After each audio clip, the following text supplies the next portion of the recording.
हिंदू तो आतंकवादी हो ही नहीं सकता। लेकिन क्या कारण है कि जितने हिंदू आतंकवाद में पकड़े गए हैं वो संघ के कार्यकर्ता क्यों हैं?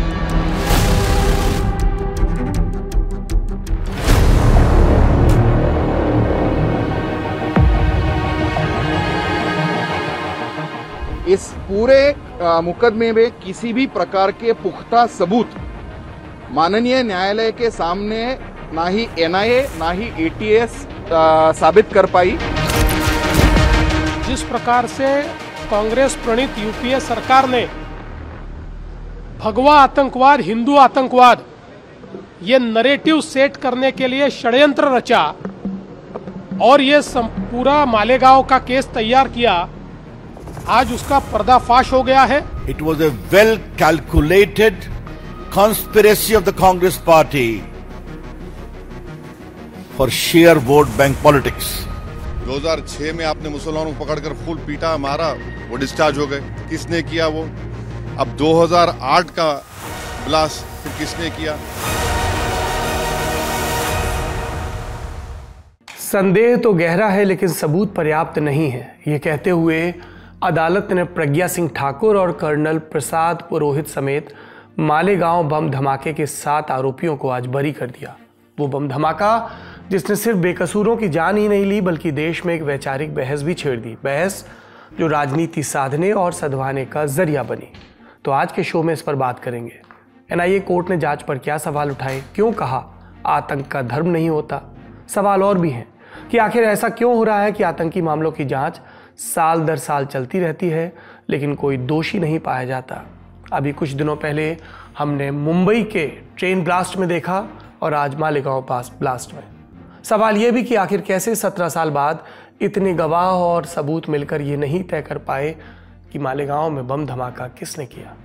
शो में बात एसएससी पर छिड़े विवाद की भी करेंगे। धांधली और बद इंतजामी के आरोप क्यों लग रहे हैं, छात्रों की मांग उठाने दिल्ली पहुंचे शिक्षकों के साथ क्या सलूक हुआ और अब आगे की राह क्या है। डोनाल्ड ट्रंप एक बार फिर पलटी मार गए हैं। इस बार 25% टैरिफ लादा है भारत पर। इसके बाद भी किंतु परंतु की गुंजाइश बची है, उसके बारे में जानेंगे। राज्यसभा में चुनाव आयोग ने नागरिकता पर क्या बड़ा कह दिया, इसकी भी चर्चा करेंगे।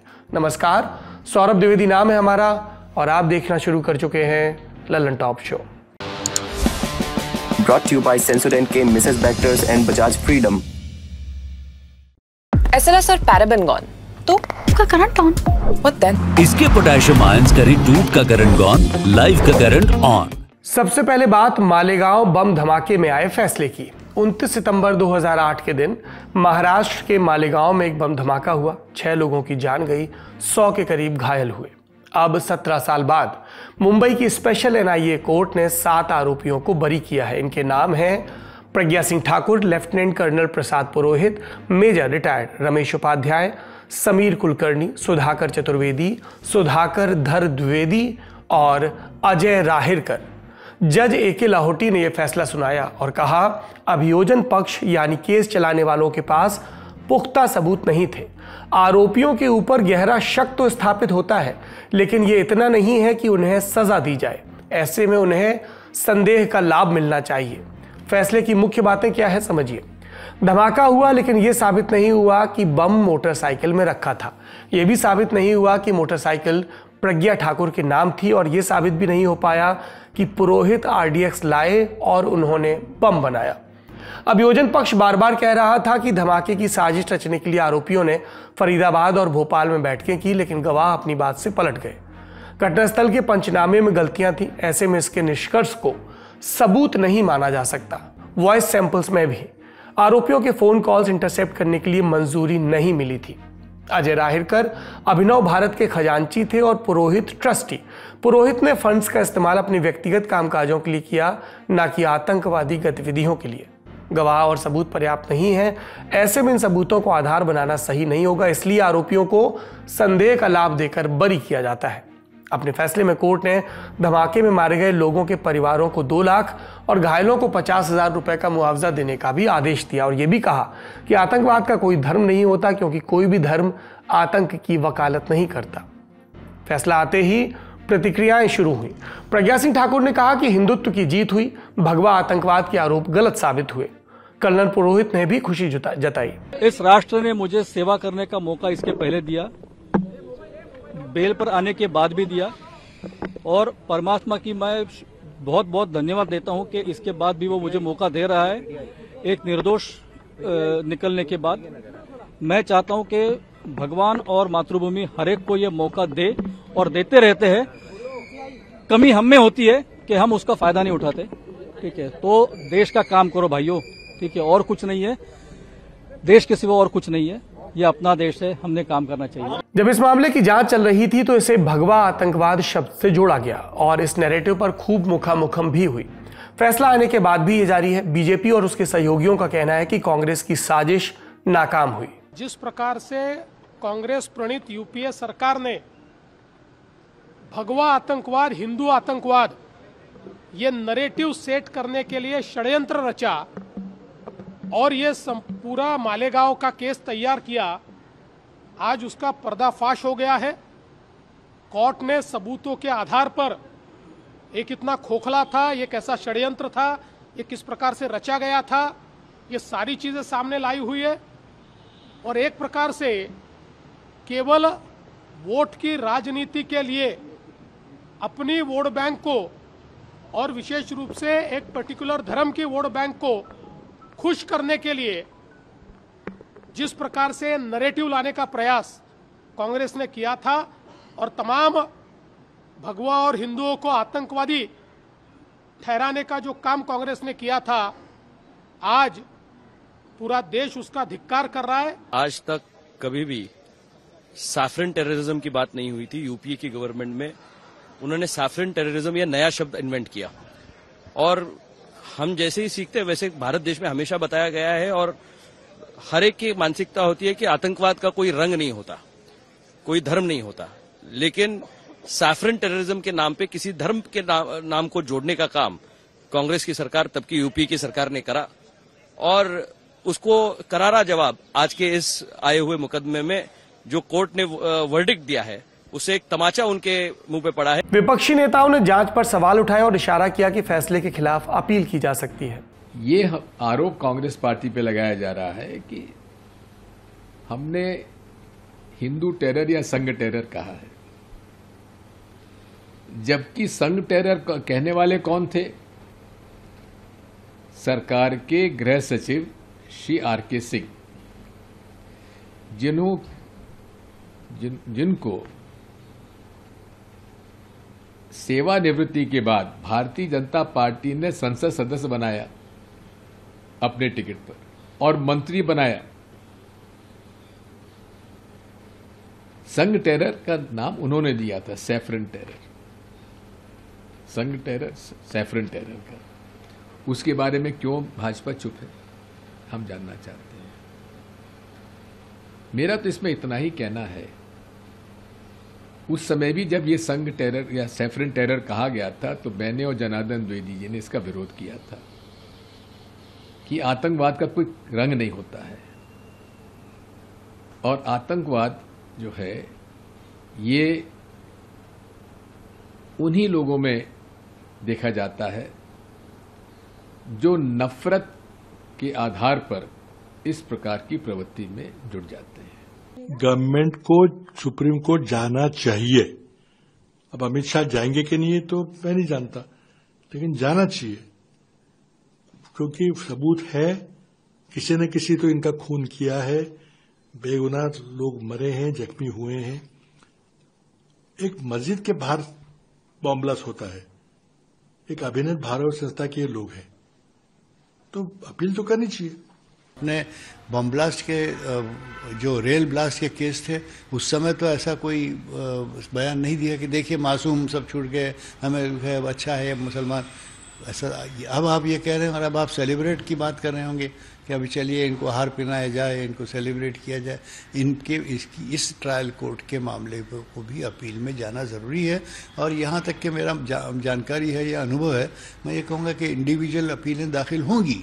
AIMIM के अध्यक्ष और हैदराबाद से सांसद अजदुद्दीन ओवैसी ने सवाल उठाया कि जब आरोपी बरी हो गए तो फिर लोगों को किसने मारा, और क्या 2006 मुंबई सीरियल ब्लास्ट की ही तरह महाराष्ट्र सरकार इस फैसले के खिलाफ भी अपील करेगी। मिलिट्री ग्रेड RDX वहां पर इस्तेमाल हुआ। ये एनआईए ने अपनी चार्जशीट में कहा। अब ये मिलिट्री ग्रेड आरडीएक्स इस्तेमाल हुआ तो फिर ये कहां से आया भाई? 2006 का बॉम्ब ब्लास्ट मालेगांव का 2 हुए, 2006, 2008। 2006 में आपने मुसलमानों को पकड़कर फुल पीटा, मारा, वो डिस्चार्ज हो गए। किसने किया वो? अब 2008 का ब्लास्ट फिर किसने किया? और तीसरा ये याद रखिए कि अगर साध्वी प्रज्ञा ठाकुर की मोटरसाइकिल पर ही वो बॉम्ब रखा गया आरडीएक्स मिलिट्री ग्रेड, और एनआईए ने कहा कि उनके पास नहीं था, वो 2 लोगों के पास था, रामजी कलसांगरे जो अभी तक गायब हैं, तो फिर ये हमको समझ में नहीं आ रहा। फिर मुंबई में जो ब्लास्ट हुआ था 1991 में, उसमें भी एक महिला के नाम पर एक वो गाड़ी थी, क्या बोलते आपकी, मारुति वैन थी, जिसको ना चलाने आता था, उसको आपने कन्विक्शन दे दिया। ये हमको समझ में नहीं आ रहा। धमाके में अपनों को खो देने वालों की भी रिएक्शंस आई। अंग्रेजी अखबार इंडियन एक्सप्रेस ने 75 साल के निसार बिलाल से बात की। धमाके ने बिलाल से उनके 19 साल के बेटे अजहर को छीन लिया। बिलाल बोले, न्याय पाने की सारी उम्मीदें टूट गई हैं। इसी तरह 67 साल के लियाकत शेख ने कहा कि अब नहीं लगता मुझे कभी शांति मिलेगी। इस धमाके में लियाकत की 10 साल की बेटी फरहीन शेख की जान गई थी। ये आज के अपडेट्स हैं। अब बारी पूरी कहानी की। ये मामला क्या है और जांच कैसे चली। आगरा से मुंबई जाने वाली मशहूर एबी रोड पर पड़ने वाला मालेगांव नासिक का एक साधारण सा कस्बा है। अक्सर लोग हफ्ते में 6 दिन पावर लूम पर काम करते और 7वें दिन फिल्म देखते। कई बार ये फिल्में हिट फिल्मों की पैरोडी होती, जिन्हें मालेगांव में रहने वाले ही बनाते, लेकिन अनुपात की दृष्टि से यहाँ की बड़ी मुस्लिम आबादी इसे एक संवेदनशील जगह भी बना देती है। 29 सितंबर को जुमे की नमाज के बाद इसी मालेगांव में भिक्कू चौक पर मोटरसाइकिल पर लगे बम में धमाका हुआ। 6 लोगों की जान गई, 100 से ज्यादा घायल। थोड़े वक्त बाद एक और बम गुजरात के मुडासा में फटा, जिसमें एक लड़के की जान गई। इसके ठीक 3 दिन पहले दिल्ली में भी इसी तरह के बम ब्लास्ट हुए थे। 2006 में भी शब बारात के दिन यहाँ सीरियल ब्लास्ट हुए, जिनमें 37 लोग मारे गए थे। इसलिए 29 सितंबर 2008 के ब्लास्ट को गंभीरता से लिया गया। महाराष्ट्र पुलिस के आतंक विरोधी दस्ते यानी एटीएस को जांच की जिम्मेदारी सौंपी गई, जिसके मुखिया थे हेमंत करकरे की अगुवाई में यह जांच तब तक चली जब तक 26 नवंबर 2008 को हुए मुंबई हमलों में उनकी जान नहीं चली गई। शुरुआत में धमाकों का शक मुस्लिम चरमपंथियों पर गया, लेकिन जब जांच हुई तो पता चला कि धमाके के लिए जिस बाइक का इस्तेमाल किया गया है वो कथित तौर पर प्रज्ञा ठाकुर की है। 24 अक्टूबर 2008 को प्रज्ञा ठाकुर को गिरफ्तार किया गया। पूछताछ में राष्ट्रीय जागरण मंच, शारदा सर्वज्ञ पीठ, हिंदू राष्ट्र सेना और अभिनव भारत जैसे संगठनों के नाम आए। अभिनव भारत ने इस केस को नया मोड़ दिया। शक की सुई पहुंची इंडियन आर्मी के अफसरों पर। दरअसल रिटायर्ड मेजर रमेश उपाध्याय ने ही अभिनव भारत नाम का संगठन बनाया था। लेफ्टिनेंट कर्नल पुरोहित इससे जुड़े थे। आरोप लगे कि अभिनव भारत ने जो पैसे इकट्ठे किए उनके जरिए हथियार और गोला बारूद खरीदा गया। शुरुआती सबूतों और जांच के बाद 4 नवंबर 2008 को कर्नल पुरोहित को गिरफ्तार किया गया। उनके ऊपर सेना से 60 किलो आरडीएक्स चुराने का आरोप लगा। इन आरोपों की जांच अब एनआईए ने शुरू कर दी। इसके पहले एटीएस कर रहा था, लेकिन एजेंसी चेंज हो गई। जहां जांच एनआईए को मिली तो उसने सभी के खिलाफ यानी सभी आरोपियों के खिलाफ मकोका लगा दिया। महाराष्ट्र का ये एक्ट है क्रिमिनल एक्टिविटीज को रोकने के लिए। आरोपियों ने बॉम्बे हाईकोर्ट में इसको चुनौती दी, लेकिन जुलाई 2010 में हाईकोर्ट ने इसके तहत केस चलाने का आदेश दे दिया।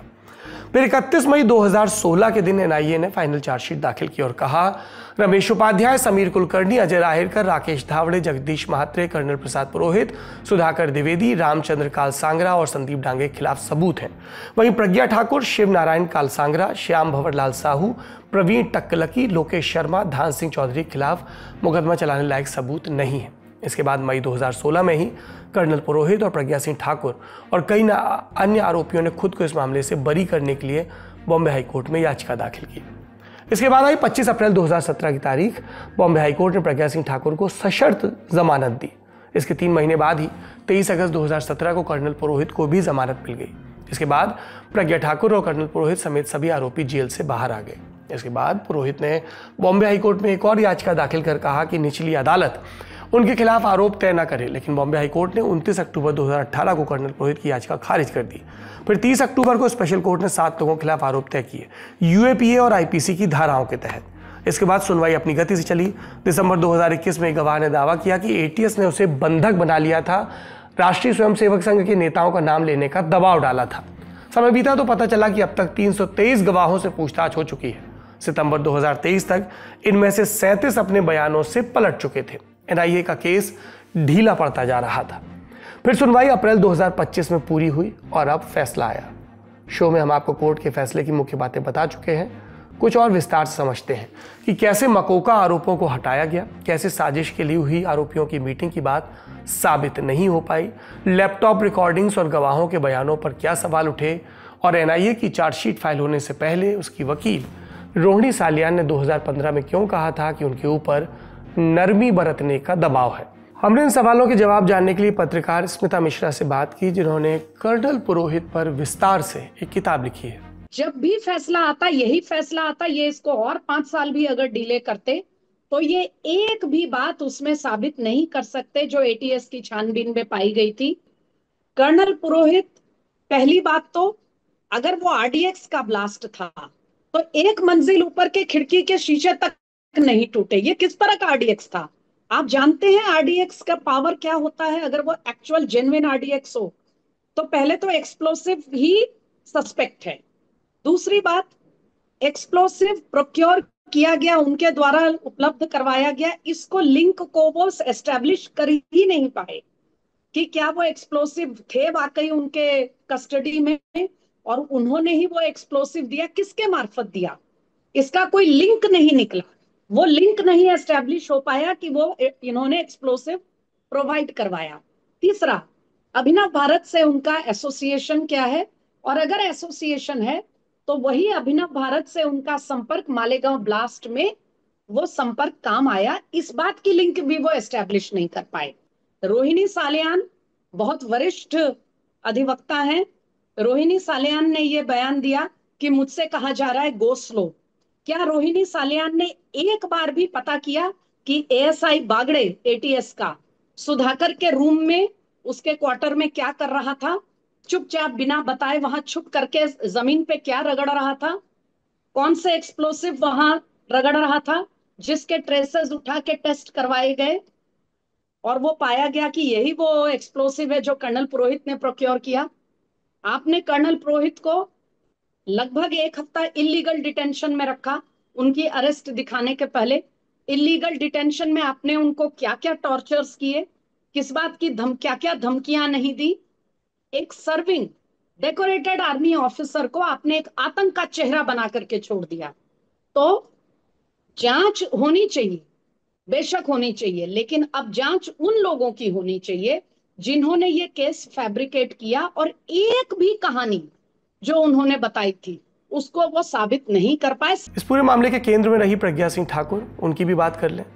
एक विवादित शख्सियत, जीवन का करीब 1 दशक इस केस के चलते जेल में बिताया, बाहर आई तो हिरासत में टॉर्चर के आरोप लगाए। 2019 के लोकसभा चुनाव में भोपाल से भाजपा के टिकट पर कांग्रेस के दिग्गज नेता और 10 बरस मुख्यमंत्री रहे दिग्विजय सिंह को हराया। फिर महात्मा गांधी के हत्यारे नाथूराम गोडसे की तारीफ की। तब प्रधानमंत्री मोदी ने कहा था दिल से माफ नहीं कर पाएंगे, लेकिन फिर भी प्रज्ञा के विवादित बयान जारी रहे और अगले लोकसभा चुनाव में बीजेपी ने उन्हें टिकट नहीं दिया। ये प्रज्ञा की कहानी थी। एनआईए का कहना है कि वो कोर्ट के फैसले को स्टडी कर रही है, इसके बाद ही आगे का फैसला, आगे के स्टेप तय करेगी। इधर सवाल देश के क्रिमिनल जस्टिस सिस्टम पर भी उठ रहा है। 2006 मुंबई ब्लास्ट मामले में आए फैसले, निठारी कांड में सुरेंद्र कोहली की आरोप मुक्ति और अब मालेगांव बम धमाके का फैसला, सब मिला जुलाकर पूछा जा रहा है कि हमारी एजेंसियां कहां फेल हो रही हैं। ऐसा क्यों है कि लंबे समय तक मामला चलता रहता है, लोग जेल में रहते हैं, 17-18 साल बाद बरी हो जाते हैं। अदालतें क्यों बार बार जांच के तरीकों और सबूतों पर सवाल उठाती हैं। Water tight investigation, technical evidence based investigation क्यों नहीं होती है, क्यों ढिलाई बरती जाती है। उम्मीद है कि नीति निर्माता इन सवालों के जवाब तलाशेंगे और ये उम्मीद तभी पूरी होगी जब ये सवाल हमारे साथ साथ आप भी पूछेंगे सरकारों से। Mrs Bector's Cremica non-stop light जीरा बाइट नॉनस्टॉप डिलाइट।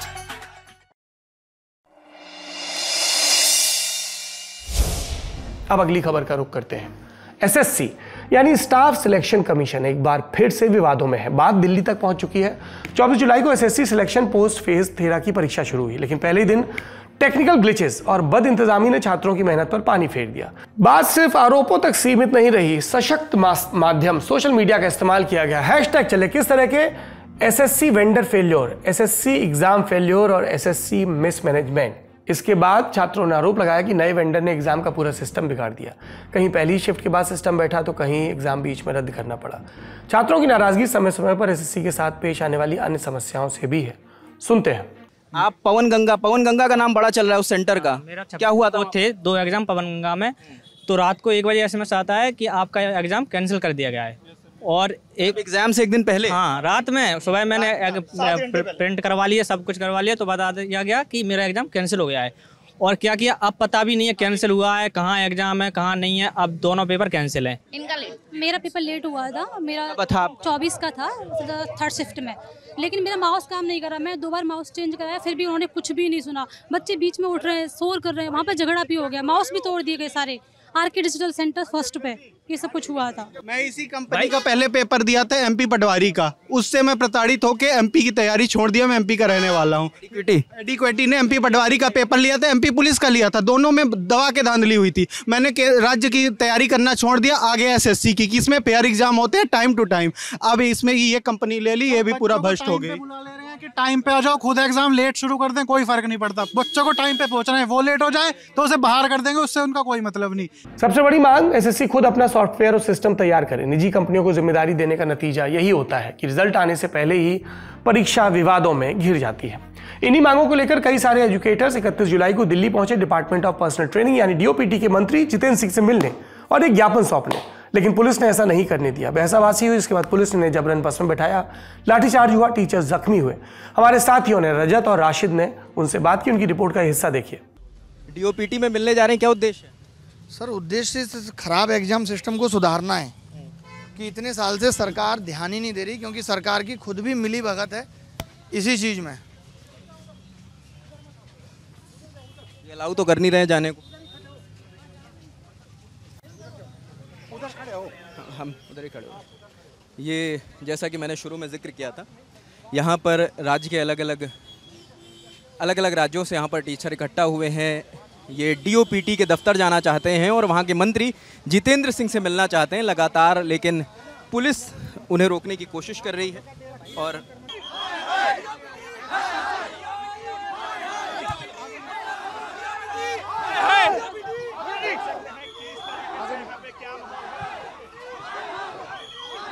यहाँ पर बस आ गई है, और बस में पुलिस लोगों को भर रही है। यहाँ पर पुलिस ने लोगों को भरना शुरू कर दिया है। ये लोग भाग रहे हैं यहाँ से। पुलिस ने लोगों को भरना, जो भी उनके हाथ में आ रहा है उसे पकड़ के पुलिस अंदर भर रही है। ये दिल्ली पुलिस की नामर्दानगी साबित करती है अपने आप में। बदतमीजी की गई है, बदतमीजी।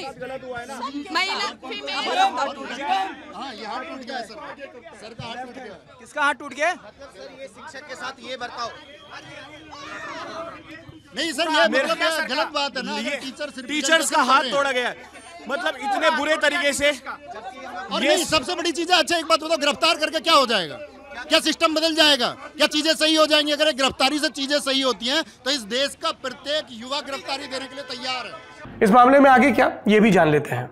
इस वक्त हम दिल्ली के जंतर मंतर पर खड़े हुए हैं और मेरे पीछे कुछ देर पहले तक सैकड़ों छात्र और टीचर यहाँ पर मौजूद थे। 31 जुलाई का कॉल था, देश भर के अलग अलग कोनों से टीचर यहाँ पर इकट्ठा हुए थे। मुद्दा था वो डीओपीटी के मंत्री जो जितेंद्र सिंह हैं उनसे मिलना चाहते थे। उनकी नाराज़गी थी कि एसएससी ने एग्ज़ाम कंडक्ट कराने का जो ठेका है वो पहले टीसीएस के पास था, एडिक्विटी नाम की कंपनी को दे दिया है, जिससे जुड़ी तमाम परेशानियां सामने आ रही थी। कई स्टूडेंट्स नाराज़गी जाहिर कर रहे थे कि उनके एग्ज़ाम में सर्वर नहीं चल रहा था, वेरिफिकेशन में लेट हुआ, कई जगह एग्ज़ाम सेंटर कैंसिल हो गया। इन्हीं मांगों को लेकर 31 जुलाई को शिक्षक डीओपीटी मंत्री से जितेंद्र सिंह से मिलना चाहते थे। रकाबगंज गुरुद्वारे पर इकट्ठा होने का कॉल दिया गया था। धीरे धीरे इकट्ठा होने लगे तो पुलिस को जब इसकी जानकारी मिली तो पुलिस ने उन्हें वहाँ से हटाने की कोशिश करी। उसकी कुछ देर बाद जब ज़्यादा शिक्षक वहाँ पर मौजूद हुए, उन्होंने डीओपीटी के दफ्तर की तरफ कूच करना शुरू किया। पुलिस ने रोका, झड़प हुई। उसके बाद पुलिस ने तमाम शिक्षकों को डिटेन कर लिया।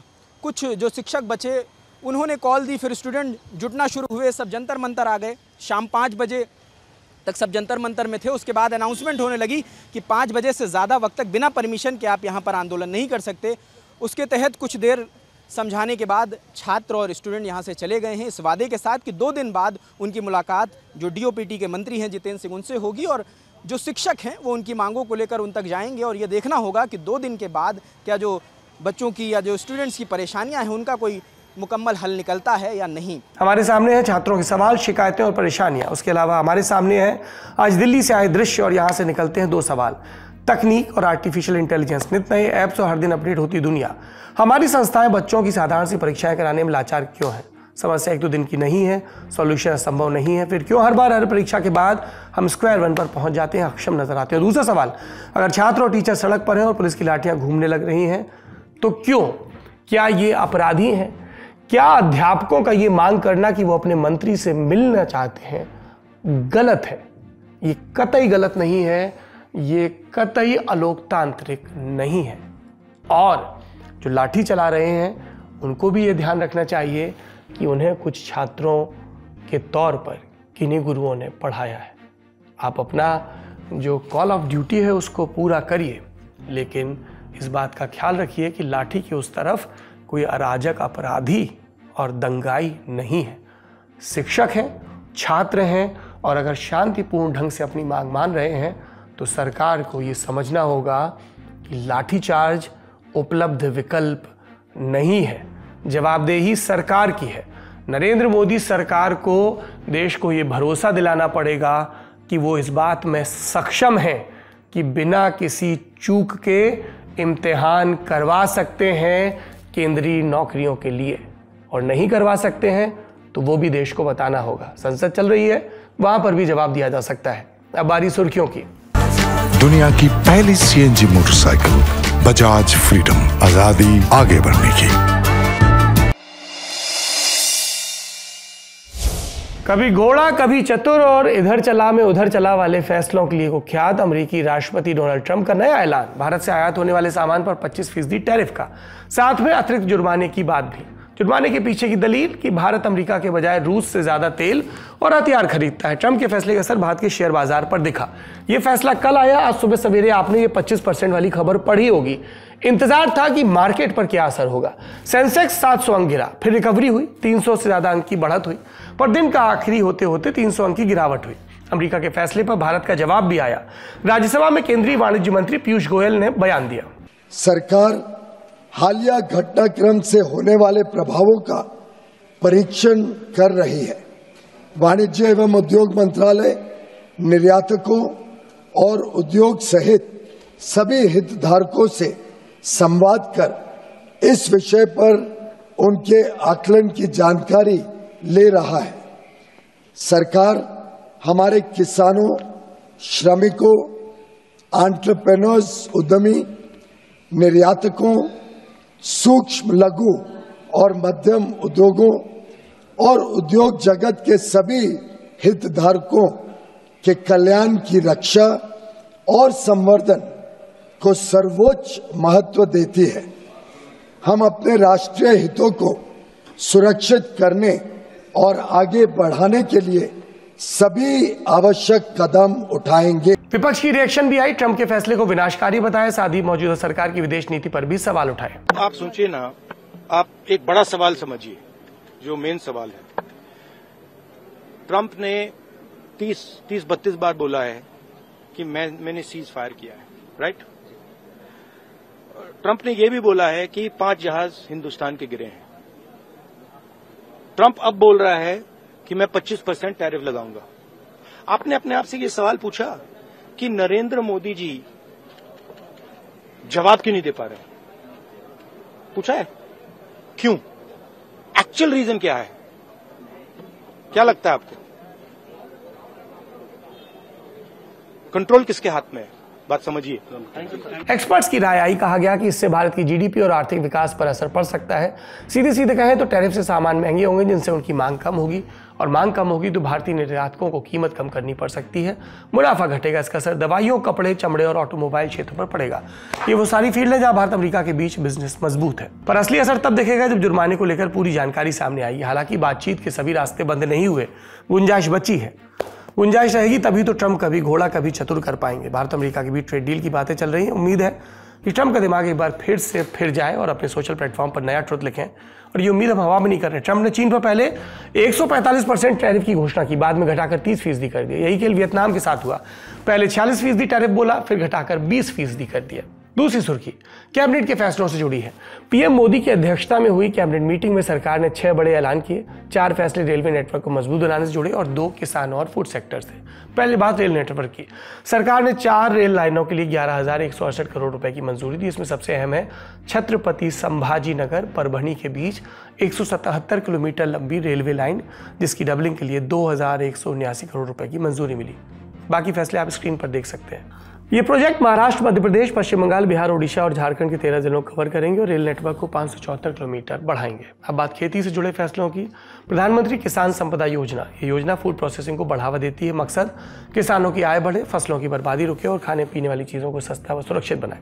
सरकार ने बजट बढ़ाकर 6,520 करोड़ रुपए कर दिया है। इसके अलावा नेशनल कोऑपरेटिव डेवलपमेंट कॉर्पोरेशन यानी एनसीडीसी को भी 2,000 करोड़ रुपए दिए हैं। ये एक सरकारी संगठन है एनसीडीसी, जो सहकारी समितियों को कर्ज और तकनीकी सहायता देता है। ये किसानों, मछुआरों और गांव के उद्यमियों को सहकारी समितियों के जरिए मजबूत बनाता है। बजट बढ़ाने से उम्मीद है किसानों को सस्ता कर्ज और बेहतर बाजार मिलेगा, साथ ही ग्रामीण अर्थव्यवस्था को बल। अब जो आप स्क्रीन के उस पार देख रहे हैं इस वीडियो को, यदि आप खेती के और किसानी के परिवार से जुड़े हैं तो मेरी आपको बिन मांगी सलाह है, एकला चलो की तर्ज पर मत रहिए, अकेले मत रहिए। सहकारी समितियों से जुड़िए, सहकारी समितियों को बनाइए और एफपीओ यानी फार्मर प्रोड्यूस ऑर्गेनाइजेशन भी बनाइए। 300 किसान एक साथ आएंगे, एफपीओ बनाएंगे तो उनको मुनाफा होगा, उनका संगठन मजबूत होगा और सहकारी समितियों के जरिए और एफपीओ के जरिए सरकारी योजनाओं के लाभ तक उनकी पहुंच बढ़ेगी। ये इतना मुश्किल नहीं है जितना सुनने में दिखाई देता है। अपने जिले के कृषि विकास अधिकारियों से मिलिए, सहकारिता के अधिकारियों से मिलिए और जो गांव के पढ़े लिखे नौजवान हैं, गूगल पे रात दिन दुनिया जहां की चीजें देखते हैं, इस बारे में जरूर बताएं और अपने संगठन को मजबूत करें। तीसरी सुर्खी, बिहार में चल रहे एसआईआर को लेकर घमासान के बीच नई डेवलपमेंट। पता चला कि जन प्रतिनिधित्व कानून में संदिग्ध मतदाता जैसी कोई कैटेगरी नहीं है। ये जानकारी चुनाव आयोग की ओर से कानून मंत्री अर्जुन राम मेघवाल ने दी। सपा सांसद रामजी लाल सुमन ने सदन में सवाल पूछा था कि क्या पिछले लोकसभा चुनाव में ऐसे संदिग्ध मतदाताओं ने वोट डाला था। ये इसलिए अहम है बयान क्योंकि बिहार में एसआईआर को लेकर चुनाव आयोग ने 24 जून को एक बयान दिया, जिसमें कहा कि एसआईआर कराने की एक वजह है पिछले कुछ सालों में विदेशी अवैध प्रवासियों के नाम वोटर लिस्ट में शामिल हुए हैं। राज्यसभा में वोटर आईडी से रिलेटेड एक और सवाल का जवाब दिया गया। राजद के सांसद मनोज झा ने आधार को वोटर आईडी कार्ड से जोड़ने को लेकर सवाल किया, जिस पर चुनाव आयोग ने कहा कि आधार को वोटर आईडी कार्ड से जोड़ने की प्रक्रिया अभी शुरू नहीं हुई है। आयोग ने बताया कि जनप्रतिनिधित्व कानून में संशोधन के बाद 1 अगस्त 2022 से मौजूदा और संभावित मतदाताओं के आधार नंबर इकट्ठा करने का काम शुरू किया गया था। ये जवाब चुनाव आयोग के उस ऐलान के 4 महीने बाद आया जिसमें कहा गया था कि आधार को जोड़ने की प्रक्रिया जल्द शुरू होगी। आज का लंदन टॉप शो यहीं समाप्त होता है। अपना और अपनों का ख्याल रखिए। शुभ रात्रि।